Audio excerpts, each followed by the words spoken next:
Cristo somos fortalecidos. Muy bien, estamos en nuestra clase.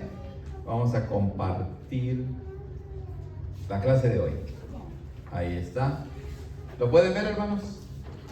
¿Sí lo pueden ver? ¿Lo alcanzan a leer también?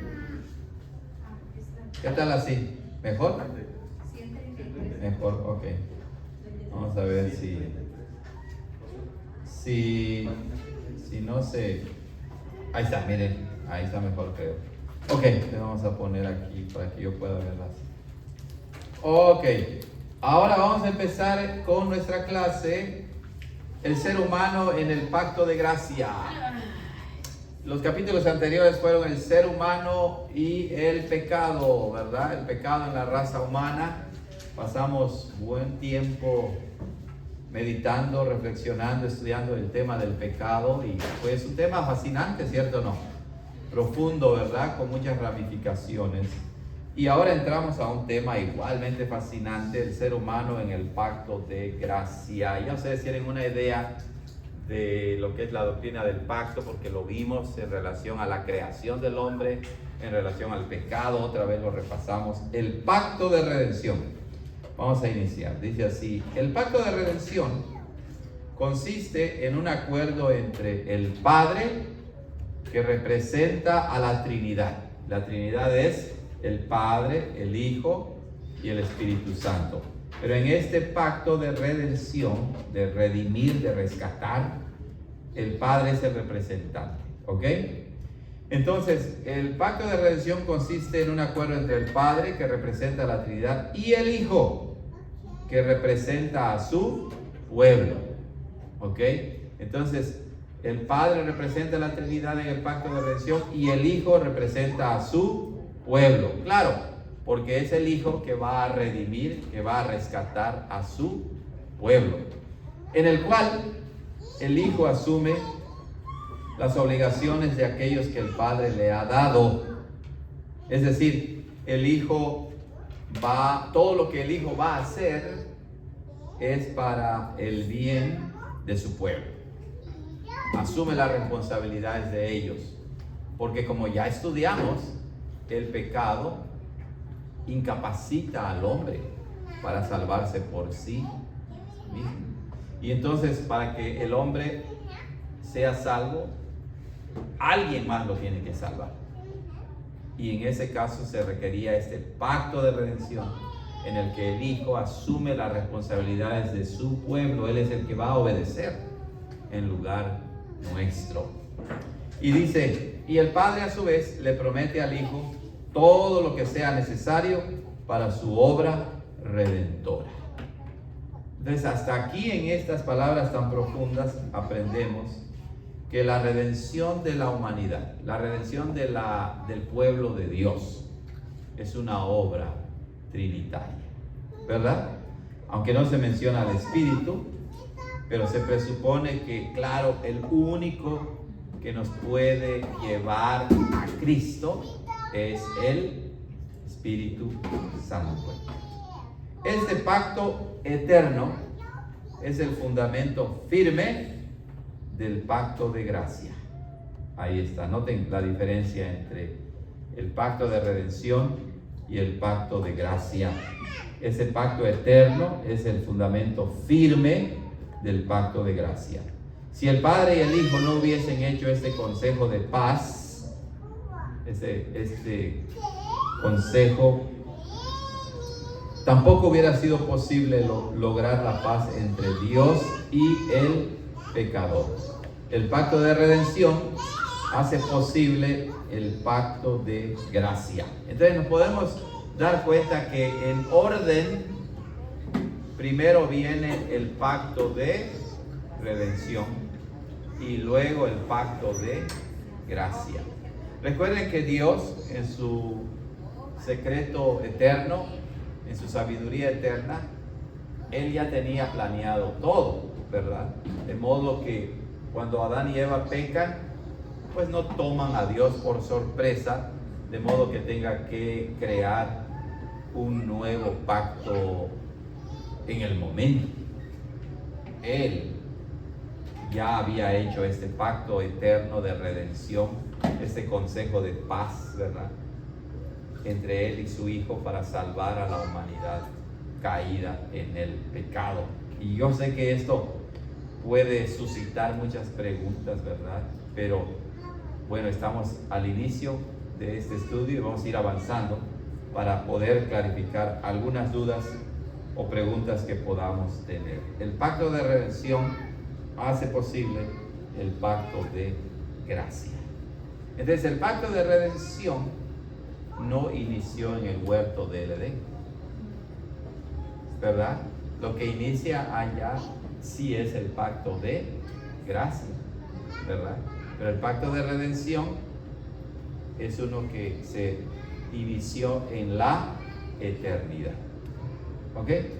Vamos a ver la base bíblica del pacto de redención.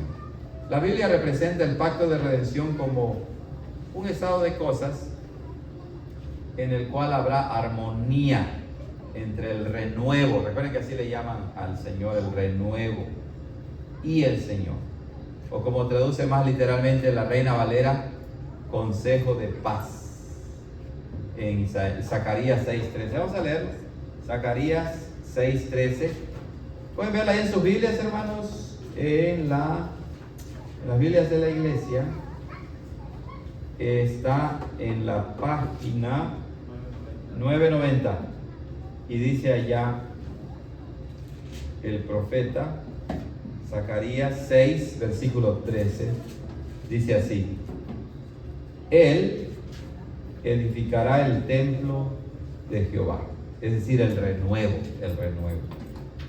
y Él llevará gloria y se sentará y dominará en su trono, y será sacerdote en su trono, y consejo de paz habrá entre ambos. Entre el renuevo, que se refiere al Señor Jesús, al Hijo, y Jehová, que representa al Padre en la Trinidad. Entonces, en ese pacto se espera que haya armonía, que haya paz. La doctrina de ese consejo eterno se fundamenta en la siguiente base escritural. Vamos a ver. De Zacarías es como el punto de inicio, pero la explicación y el desarrollo del pacto de redención lo vamos a ir viendo en los siguientes pasajes. Número 1. La escritura señala claramente el hecho de que el plan de redención fue incluido en el eterno decreto o consejo de Dios. ¿Ya vieron? Y vamos a Efesios 1:4. Efesios 1:4. Dice allí, página 1236.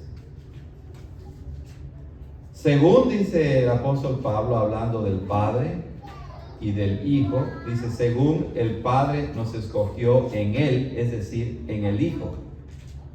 ¿Antes de qué? De la fundación del mundo. ¿Ya vieron? Entonces, ¿cómo nos pudo haber escogido el Padre en el Hijo antes de la fundación del mundo? La forma en que lo pudo hacer es que ellos, el Padre y el Hijo, ya habían hecho un pacto, un acuerdo. A eso se le llama el pacto de redención. Vamos a leer 3:11 ahora, ahí mismo en Efesios, pero 3:11. Y dice, leamos el 10 también, dice: para que la multiforme sabiduría de Dios sea ahora dada a conocer por medio de la iglesia a los principados y potestades en los lugares celestiales, conforme a ¿qué? Al propósito eterno que hizo en Cristo Jesús nuestro Señor. ¿Ya vieron? Entonces hay un propósito eterno que ya se había realizado en la eternidad, obviamente, entre el Padre y el Hijo. ¿Ya vieron? Vamos a leer Segunda de Tesalonicenses 2:13. Segunda de Tesalonicenses 2:13. Segunda de Tesalonicenses 2:13. A ver si lo puedo encontrar, ¿verdad? Y dice ahí, en la página 12:55. Segunda de Tesalonicenses 2:13. Dice, mas nosotros debemos dar siempre gracias a Dios por vosotros, dice Pablo a los tesalonicenses, hermanos amados por el Señor, de que Dios os haya escogido, ¿desde cuándo? Desde el principio, para salvación, por la santificación del Espíritu y la fe en la verdad. Entonces, aquí parece que desde el principio, en realidad significa desde la eternidad. ¿Ok? Ahí mismo en segunda de Timoteo 1:9. Segunda de Timoteo 1:9 dice, en la página 12:61. Segunda de Timoteo 1:9, quien nos salvó y llamó con llamamiento santo, no conforme a nuestras obras, sino según su propósito y gracia, la cual nos fue dada en Cristo Jesús antes de los tiempos de los siglos. O sea, en la eternidad. ¿Ya vieron? Entonces la Escritura señala claramente el hecho de que el plan de redención fue incluido en el eterno decreto o consejo de Dios. Número 2 ahora. Existen pasajes que señalan el hecho de que el plan de Dios para la salvación de los pecadores tiene la forma de un pacto. Estos que leímos hace un momento, como Zacarías 6:13, dan la idea de un propósito o de un consejo o de un acuerdo entre el Padre y el Hijo. Pero ahora el doctor Berkov nos dice que hay otros pasajes que dan a entender que ese acuerdo, ese consejo entre Padre e Hijo, pues tiene la forma de un pacto. Cristo habla, por ejemplo, de las promesas hechas a Él antes de su advenimiento o llegada, o de su venida. Y se refiere varias veces a una misión que Él recibió del Padre. El doctor Berkov, si ustedes lo recuerdan, habla de promesas porque un elemento, una parte constitutiva de un pacto es una promesa. Y también una misión, ¿verdad? Esto es lo que debes hacer, esto es lo que no debes hacer. Si cumples, hay una promesa. Si no cumples, hay una amenaza. Entonces, vemos que ese acuerdo entre el Padre y el Hijo adquiere esa forma del pacto. Y vamos a verlo allá en San Juan 5:30. San Juan, encontremos San Juan 5:30. A ver. San Juan 5, versículo 30. Dice lo siguiente. El Señor Jesús hablando dice, no puedo yo, en la página 11:17, no puedo yo hacer nada por mí mismo. Como oigo, juzgo, y mi juicio es justo, porque no busco mi voluntad, sino la voluntad del Padre que me envió. Ustedes se dan cuenta, hay un acuerdo entre ellos. Tú vas a hacer esto, los términos del pacto, ¿verdad? Los términos del pacto. Bueno, y después el 43 dice, ahí mismo, pero 5:43, dice, yo he venido en nombre de mi Padre y no me recibís. Si otro viniera en su propio nombre, a aquel recibiréis. ¿Qué enfatiza aquí? Que el Padre lo envió. ¿Ok? Ahora en el 6, ahí mismo en San Juan 6, 38 al 40, ahí mismo dice, porque he descendido del cielo, no para hacer mi voluntad, sino la voluntad del que me envió. Y esa es la voluntad del Padre que me envió, que yo no pierda nada de todo lo que me ha dado, sino que lo resucite en el día postrero. ¿Ya vieron? Entonces ahí vemos el acuerdo entre el Padre y el Hijo. el Padre envía. Y qué bonito que dice al final que la voluntad del Padre es que, ¿cómo dice ahí? La voluntad del Padre es que no pierda nada, ¿verdad? De lo que me ha dado. Y luego en el 40 lo repite, y esa es la voluntad del que me ha enviado, que todo aquel que vea al Hijo y cree en Él, tenga vida eterna, y yo lo resucitaré en el día postrero. Qué bonito, ¿verdad? O sea, desde antes del tiempo, en la eternidad, entonces nuestra salvación ya estaba asegurada en Cristo. El Padre y el Hijo acordaron por medio de un pacto salvarnos por toda la eternidad. Por eso es que pues nosotros no creemos que se pierda la salvación. El que es cristiano lo es una vez y para siempre, porque entonces se echaría por tierra las palabras de nuestro Señor Jesucristo, que entonces la voluntad del Padre no se cumple. Si eres salvo y pierdes tu salvación, no se cumple. Pero Jesús dice, no, esta es la voluntad de mi Padre, que no pierda nada de lo que Él me dio. Además, en Romanos 5, del 12 al 21, que hemos leído varias veces, y en 1 Corintios 15, 22, se presenta a Cristo claramente como la cabeza de un pacto. Vamos a leer 1 Corintios 15, 22. 1 Corintios 15, 22. Dice así. 1 Corintios 15, 22. Sí es primera, ¿verdad? 1 Corintios 15, versículo 22. Porque así como en Adán todos mueren, claro, porque Adán es cabeza de la humanidad, ¿verdad? Así también en Cristo todos serán vivificados. Y ese todos no se refiere a toda la humanidad, sino se refiere a los que el Padre ha dado a Cristo, a los que creen en Él. Entonces, ahí vemos que hay dos personas, ¿verdad? Dos personas que fungen como cabezas, como líderes, como representantes en el pacto. No cabe duda que existe un paralelo entre Adán y Cristo en cuanto a este punto. ¿Ok? Entonces, ya vimos que hay versículos que hablan de un consejo eterno para salvarnos, de un propósito eterno, y estos nos muestran que ese consejo eterno tiene la forma de un pacto, un acuerdo entre el Padre y el Hijo, donde hay promesas y hay una misión a la que es enviado el Hijo por el Padre. Y número 3, los elementos de un pacto, tales como las partes contratantes, es decir, los que intervienen, la promesa que ya mencionamos y la condición se indican claramente.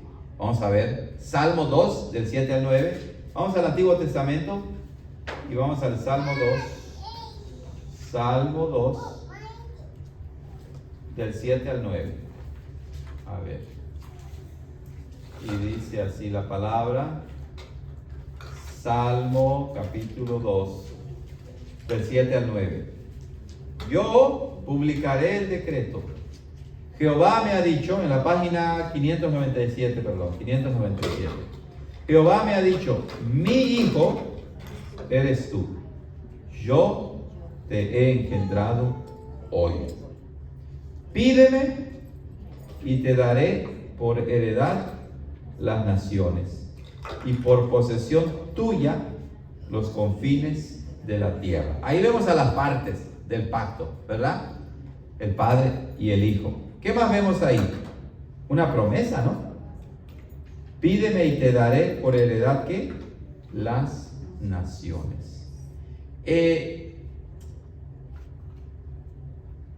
Entonces, el Salmo 2 del 7 al 9 menciona las partes y se refiere a una promesa. En otro pasaje mesiánico, es decir, que nos habla del Mesías, del Hijo de Dios, del Salvador, es el Salmo 47 al 9. Ahí mismo, pero en el Salmo 40, del 7 al 9, dice ahí: entonces dije, he aquí, vengo. En el rollo del libro está escrito de mí, el hacer tu voluntad, Dios mío.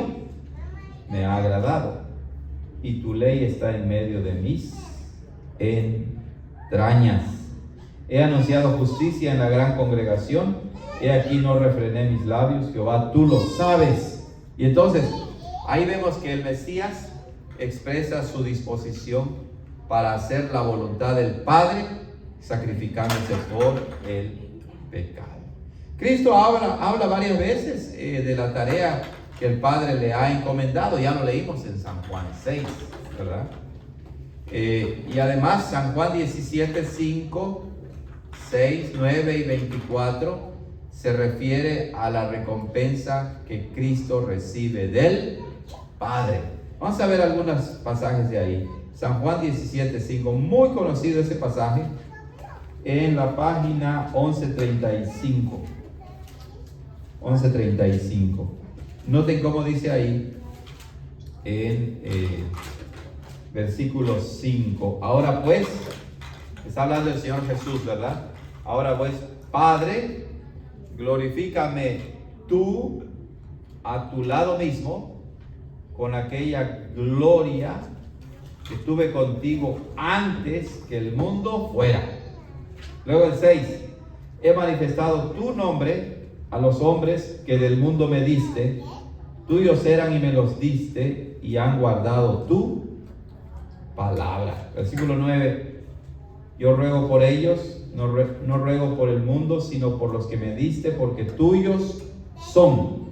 Y 24, Padre, aquellos que me has dado, quiero que donde yo estoy, también ellos estén conmigo, para que vean mi gloria que me has dado, por cuanto me has amado desde antes de la fundación del mundo.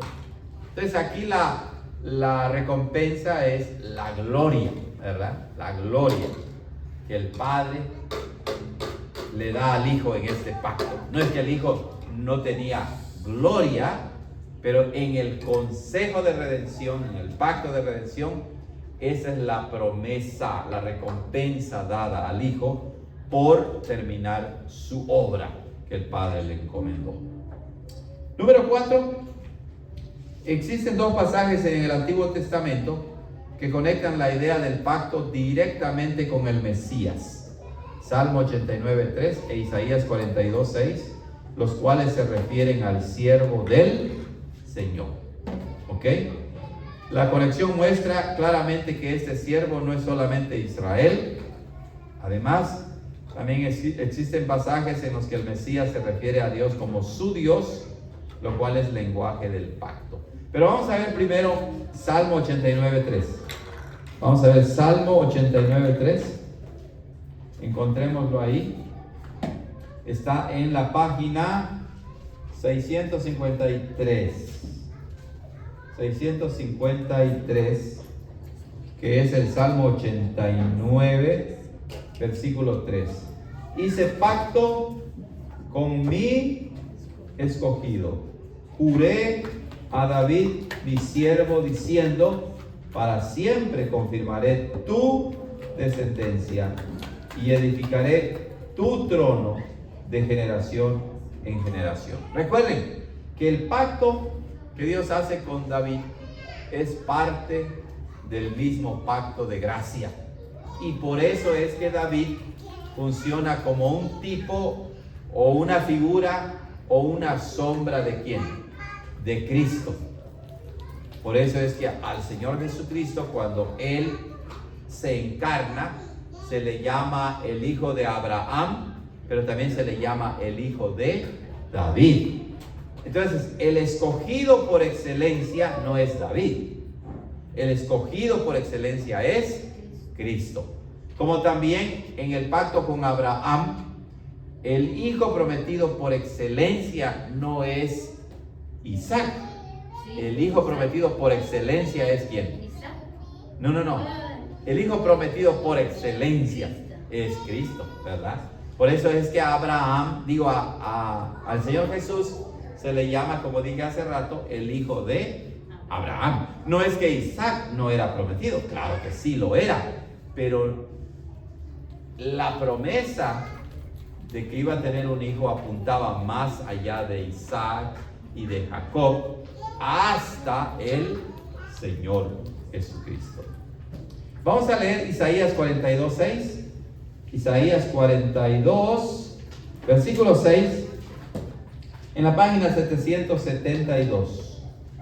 Página 772, versículo 6, dice Isaías 42:6: Yo, Jehová, te he llamado en justicia y te sostendré por la mano.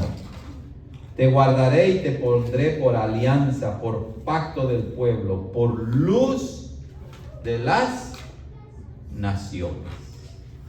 Bueno, Israel en cierto sentido fue luz de las naciones, pero no fue la verdadera luz de las naciones. ¿Quién sí es la luz de las naciones? Cristo el Señor, el Mesías, el ungido de Dios. No así dice cuando llega el Señor Jesús a Galilea y empieza su ministerio. Dice, Galilea de los gentiles, la tierra que moraba en tiniebla, en sombras de muerte, luz les ha resplandecido, ¿verdad? Entonces, Cristo es la luz de las naciones. Preguntas hasta aquí, hermanos. ¿Se dan cuenta?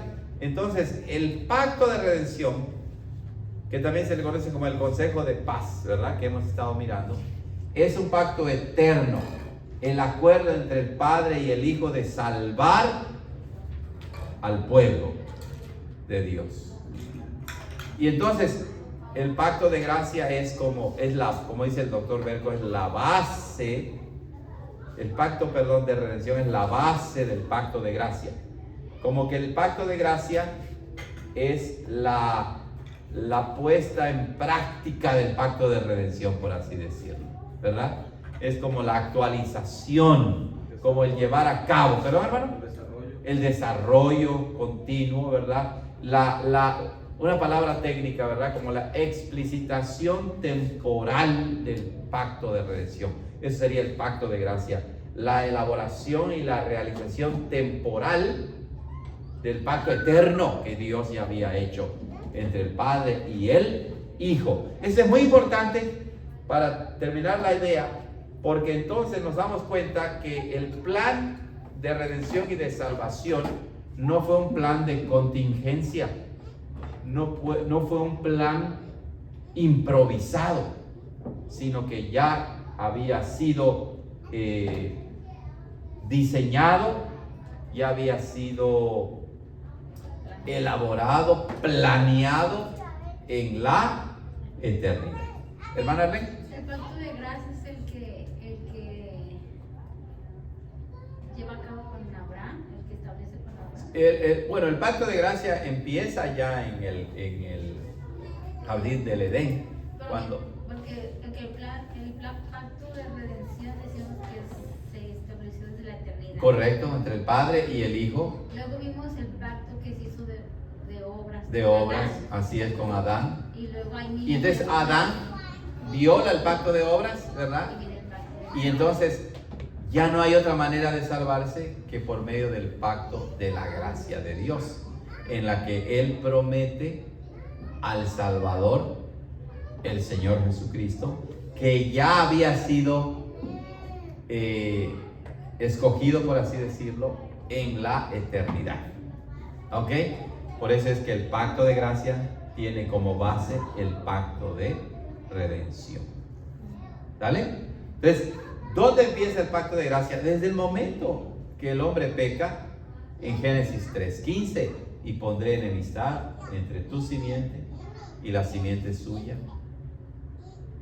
¿Y qué más dice?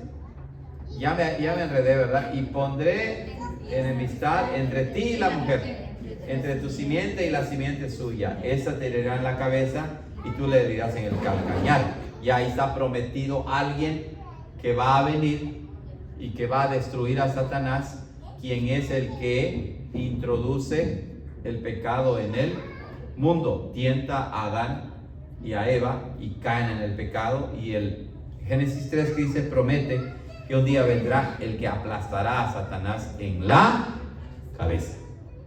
Hermana, socorro. Pacto de redención, eternidad, pacto de gracia, eternidad. En el pacto de obras, ¿qué significa? en la temporalidad también, pero es un pacto precaída, es decir, antes de la entrada del pecado en el mundo o antes de la caída en el pecado. El pacto de obras. Algunos le llaman pacto de vida también, ¿verdad? El pacto de la creación le llaman también, ¿ok? Ahí sí se le dio free will a Adán.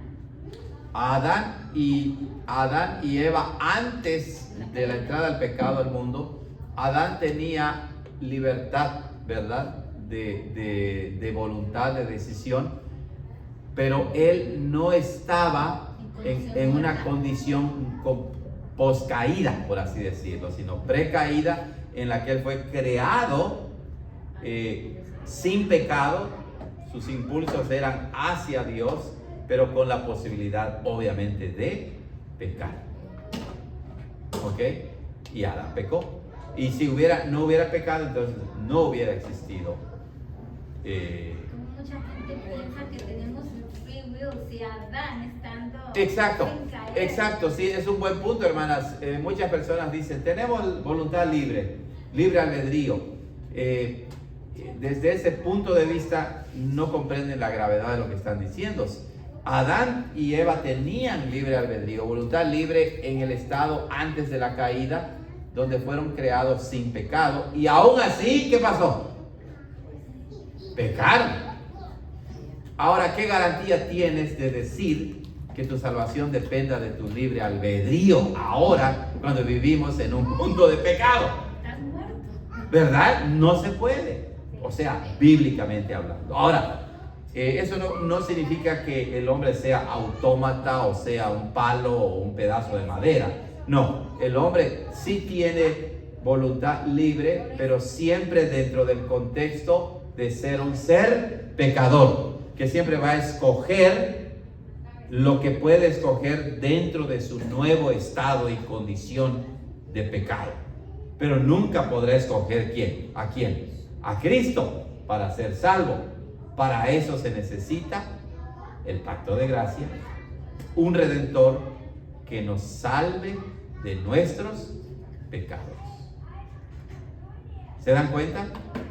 Entonces, por eso es tan importante ese tema del pacto de redención. Si la salvación realmente depende de mi voluntad, de que cuando yo diga voy a creer, pues entonces en realidad la salvación depende de ti, no del consejo eterno de Dios, no del pacto de gracia de Dios. Dios en realidad no tiene un pueblo, ¿verdad? El pueblo se va formando, por así decirlo, por la voluntad libre de cada persona, pero esa persona por su voluntad libre también puede caer del estado de la salvación. Claro, se tiene voluntad libre para entrar a la salvación y se tiene voluntad libre ¿para qué? Para salir de la salvación, si seguimos esa lógica. Pero claro, todo esto echa por tierra que Jesús dice, de todo lo que el Padre me dio, no se va a perder nada, porque esa es la voluntad de mi Padre. Hermana. Es que en mi cabecita Sí. chiquita, no alcanzo a entender dónde está la soberanía de Dios y la responsabilidad del hombre. ¿En qué parte Dios es el que da la salvación, pero qué parte toma el hombre para decir? Correcto, correcto. De hecho, hermana, esa pregunta, la hermana está diciendo, bueno, ¿dónde está la soberanía de Dios y la responsabilidad humana dentro de la doctrina de los pactos, por así decirlo, ¿verdad? Pues precisamente está en el hecho de que Dios hace un pacto y establece términos a los que el hombre tiene que asentir, tiene que estar de acuerdo. Por eso hay una promesa, por eso hay una condición, por eso hay una amenaza. Pero en última instancia es un misterio, ¿verdad? En el que se conjugan de una manera perfecta la soberanía de Dios y la responsabilidad humana también. Se conjugan, armonizan. Tal vez nosotros no lo alcanzamos a ver y a comprender de una manera completamente satisfactoria, pero están allí. Pero siempre en primera y última instancia triunfa la gracia de Dios, triunfa la soberanía de Dios, porque si no fuese así, pues nadie podría entrar al pacto ni cumplir los requisitos del pacto, y en otras palabras, nadie podría salvarse. Por eso también fue bien importante estudiar el pecado antes. Exacto. Porque nos muestra que estamos caídos. Exactamente, por eso ese es el orden sistemático, ese es el orden bíblico, lógico de la doctrina de la salvación. Si tú no conoces cuál es tu condición de pecado delante de Dios y de acuerdo con la Biblia, pues entonces cuando se habla de la salvación, vas a creer que realmente te puedes salvar por ti mismo. Pero las doctrinas están todas entrelazadas, relacionadas. En el momento en que la salvación la desconectas del pecado, pues vas a tener un concepto erróneo de la salvación, porque no conoces tu verdadera realidad en el pecado, ¿verdad? Entonces vas a presumir de que cuando yo quiera, me voy a salvar. Pero la Biblia no enseña eso. Es decir, nunca por ti mismo vas a querer, y mucho menos ser salvo, porque la salvación depende de la gracia de Dios. ¿Ok? Bueno, gloria a Dios que así es, ¿verdad? Que depende de Él y no de nosotros. ¿Comentarios, hermanos? ¿Alguna pregunta hasta ahora? Bueno, entonces hemos visto la letra A, ¿verdad? Que regresando para atrás aquí en la computadora, vimos la base bíblica del pacto de redención. Y ahora vamos a ir a lo que se titula el Hijo en el pacto de redención. ¿Cuál es el rol, la función, la tarea del Hijo? Debemos enfatizar ciertos elementos en relación con el lugar y la obra de Cristo en el pacto de redención. Número 1, la posición oficial de Cristo en el pacto. Recuerden, cuando se habla en esa terminología de oficial, es porque está dentro del contexto de un pacto legal establecido, ¿verdad?, entre el Padre y el Hijo. Por eso se habla de la posición oficial, es decir, la posición legalmente dada al Hijo en el pacto de redención. Cristo es tanto cabeza como garante del pacto de redención. ¿Qué significa garante? Garante también se puede traducir como fiador, ¿verdad? ¿A qué sigla dice? Ahí lo dice, ¿verdad? Hebreos 7:22 se refiere a Cristo como el que garantiza el pacto. Él es la garantía, ¿verdad?, del pacto. Vamos a leerlo allá, Hebreos 7:22. Hebreos 7:22. O sea, si Cristo es la garantía del pacto, quiere decir que mi salvación depende ¿de quién? De Cristo, claro. Hebreos 7:22 dice así: tanto más es hecho Jesús fiador de un pacto mejor. Ahí lo tenemos. Jesús es fiador de un pacto mejor.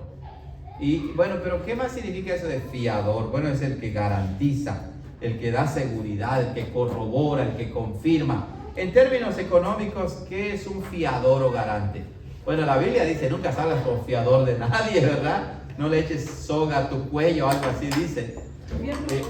¿Mande?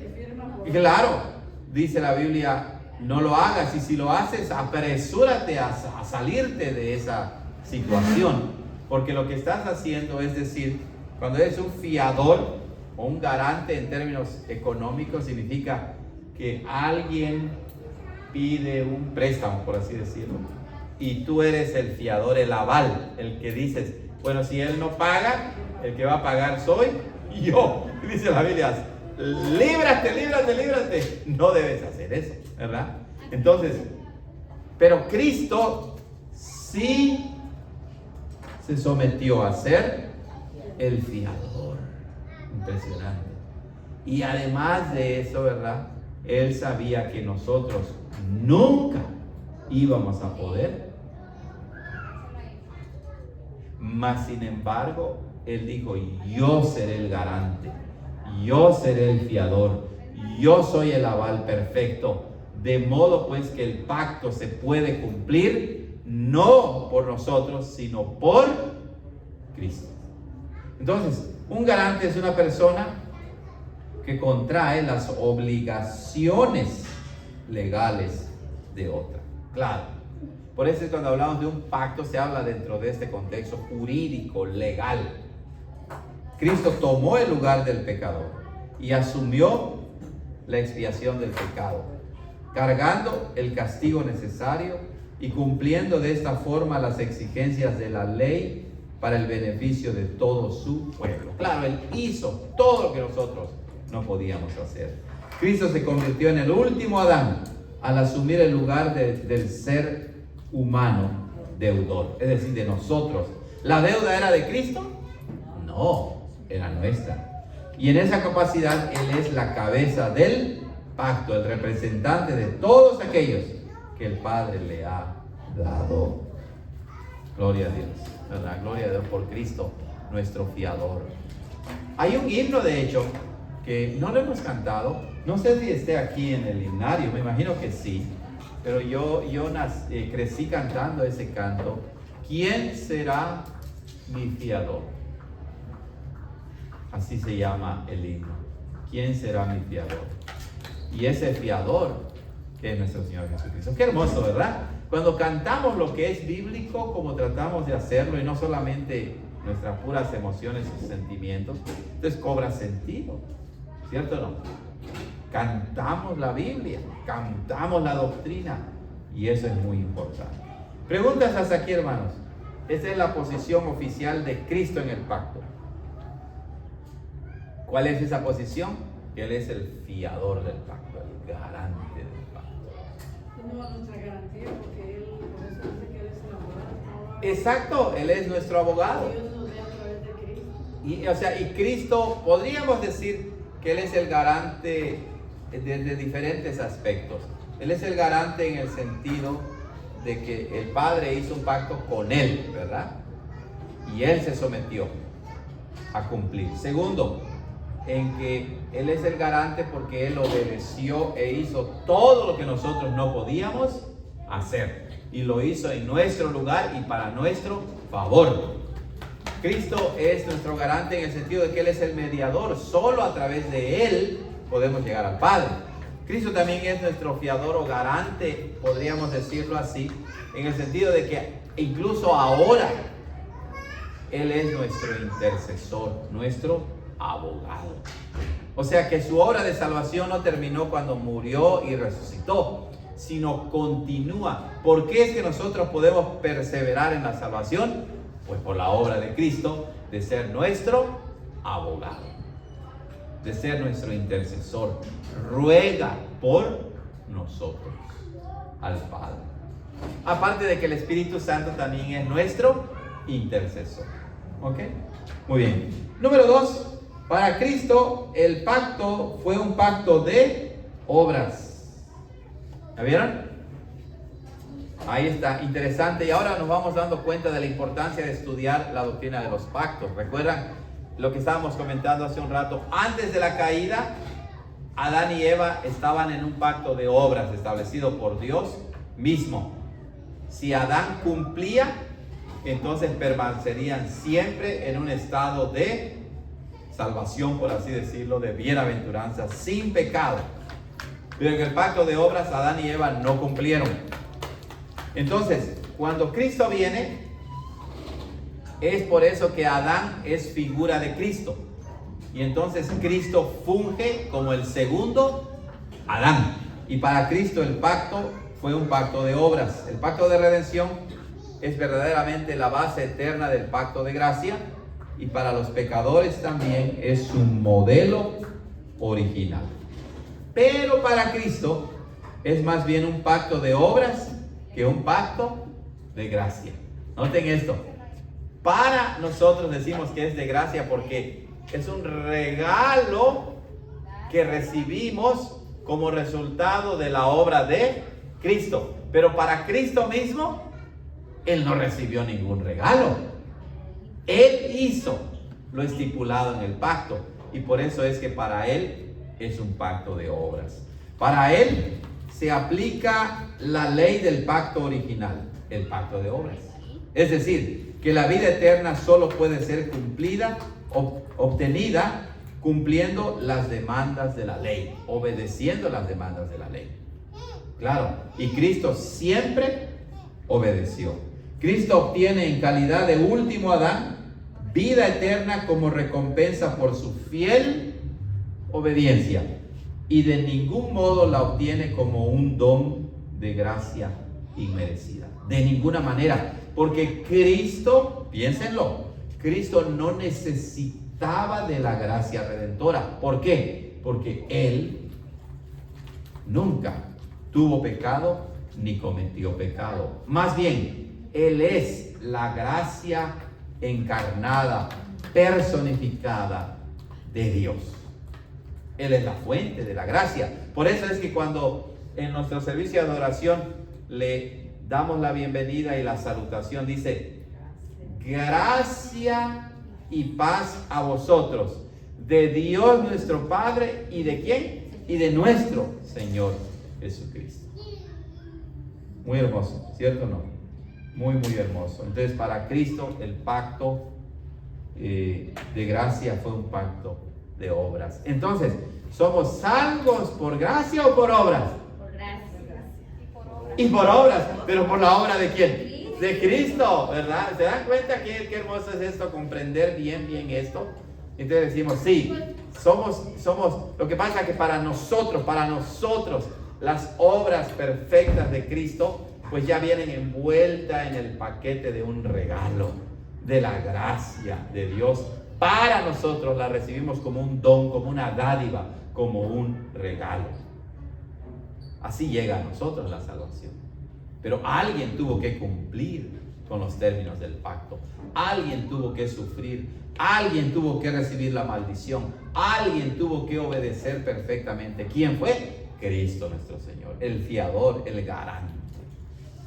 Entonces no somos salvos solamente porque, digamos, porque así se entiende a veces la salvación. ¿Eres salvo? Sí. ¿Por qué? Porque creí en Cristo. Es correcto, pero la pregunta que sigue es, ¿y de qué te sirve creer en Cristo? O sea, ¿por qué te salva o por qué eres salvo al creer en Cristo? Pues la respuesta completa es, o sea, creo en Cristo porque Él hizo lo que yo no podía hacer. Porque Él cumplió la ley, sufrió la maldición y la ira eterna de Dios que yo debía sufrir. ¿Verdad? Ustedes se dan cuenta, uno va comprendiendo mejor todo el concepto o la doctrina de la salvación. Entonces no podemos decir soy salvo por gracia y por obras. Soy salvo por gracia, por las obras de Cristo. Exacto. O sea, nada más estamos tratando de demostrar estos dos aspectos, hermana, que somos salvos por gracia, pero cuando ya uno explica o desenvuelve qué significa eso, nos damos cuenta que para nosotros el ser salvo por gracia significa que somos salvos por la obra de Cristo que Él hizo en nuestro lugar. Nosotros no hicimos nada y ya eso lo recibimos como un regalo. Por eso es que cuando la Biblia dice la salvación no es por obras, lo que significa no es por ninguna obra humana de un pecador, solo por la obra de Cristo, redentora de Cristo. Muy bien. Él sí cumplió el pacto original. Claro, el pacto original, que es el pacto de obras que Dios estableció con Adán y Eva, Cristo sí lo cumplió. Por eso es que decimos, por eso es que decimos que en Cristo no solamente regresamos al Edén, no, ya estamos en la gloria, porque no hay ninguna posibilidad de que nuestra salvación se pierda. Y está asegurada la salvación por toda la eternidad. Si la salvación consistiera en que somos regresados al jardín del Edén, pues ¿qué pasaría otra vez? Volveríamos a perder nuestra Y salvación. esa es la seguridad de que nosotros estamos salvos, porque realmente yo a veces ni me siento salvo. Así es, exacto, lo hemos platicado. Cuando entiendes esto y dudas y hay problemas y sientes que no eres salva, recuerda, tu salvación no depende de tu sentimiento, no depende de tu emoción. Si así fuese, hermanos, válgame Dios, qué miserables de nosotros, ¿verdad? Depende de Cristo, de su obra perfecta. Y también tenemos que recordar que tampoco por nuestras obras, porque Claro, no depende de nuestras obras, son parte de ser salvos. Somos llamados y creados para buenas obras, pero no son la base de la salvación, son el fruto, el resultado de la salvación. ¿Ok? ¿Vale? Porque por gracia sois salvos por medio de la fe, y esto no es de vosotros, sino es obra de Dios, no por obras para que nadie se gloríe. Pero después dice, porque hechuras suyas somos, creados en Cristo Jesús, para buenas obras, las cuales Dios preparó de antemano para que anduviéramos en ellas. Es decir, somos salvados por la obra de Cristo, no por nuestras obras, pero una vez salvos, somos salvados para vivir, para obrar. Ya salvos de acuerdo con la voluntad de Dios, para mostrar los frutos de nuestra salvación. Porque sin obras también. Así es, el que dice que tiene fe y no tiene obras, su fe está muerta en realidad. Es decir, no hay una verdadera fe. ¿Ok? Entonces, debemos tener cuidado cuando decimos que somos salvos por gracia, que significa que somos salvos no por nuestras obras, sino por la obra de Cristo. Pero también Santiago nos recuerda que somos salvos, y el que es salvo por fe y por obras. ¿Qué es lo que quiere decir? No está contradiciendo a Pablo o al Señor Jesús. Lo que está diciendo es que necesariamente el que es salvo tiene fe y tiene obras. Es decir, vive de acuerdo con la voluntad de Dios. ¿Ok? Vamos a terminar con una oración para después terminar la grabación. Oremos. Amado Señor, gracias por ese tiempo que nos regalas de reflexión y de meditación y de razonamiento bíblico en ese tema tan importante del pacto de redención. Qué hermoso es ir comprendiendo la doctrina de una manera más completa. Ayúdanos, Señor, para amarte, amar a Cristo, nuestro gran fiador. En su nombre oramos. Amén. Muy bien, amados.